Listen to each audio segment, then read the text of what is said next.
In this screencast, I'm going to walk you through the process of installing the JSCOOP plugin in your Eclipse workspace, and then run through an example to show how the plugin is used. So in this new Eclipse workspace, I'm going to go to Install New Software and add the update site that is available at our Google Code Project site.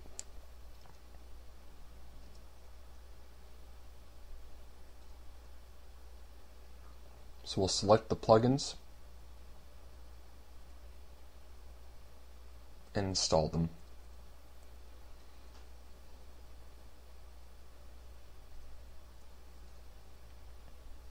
Now, for those of you unfamiliar with JSCOOP, it's an extension to the Java programming language that adds simple concurrency support through the use of two new keywords named separate and await. You'll use these keywords through annotations in your JSCOOP code.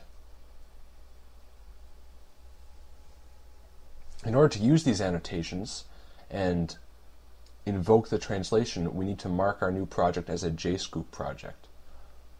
So once we select the correct project type, we can get to coding our simple example. Now, a note before we begin: when we go to translate our code, it's going to be on the context menu of the project. There it is, Translate to Java. That basically takes the JSCOOP code, translates it to multi-thread Java so that it can be run by the Java virtual machine. Okay, so we're going to get to coding. The program we're going to make here is a simple example that spawns a number of different printer threads. These threads are going to print something out every once in a while based on a delay given in the constructor of the object. Now, the important thing here is that if this code is not run in threads, we won't be able to run multiple printers at any time because they have a very simple life cycle: print, wait, repeat.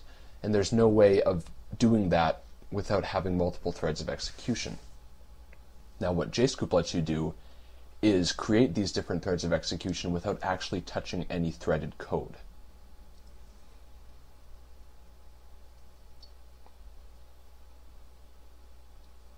Okay, we're done the coding, and now we can translate this JSCOOP code into runnable Java code that will do what we want it to do based on the JSCOOP translation rules outlined at the website in the documentation. Here you can see the translations of the JSCOOP code.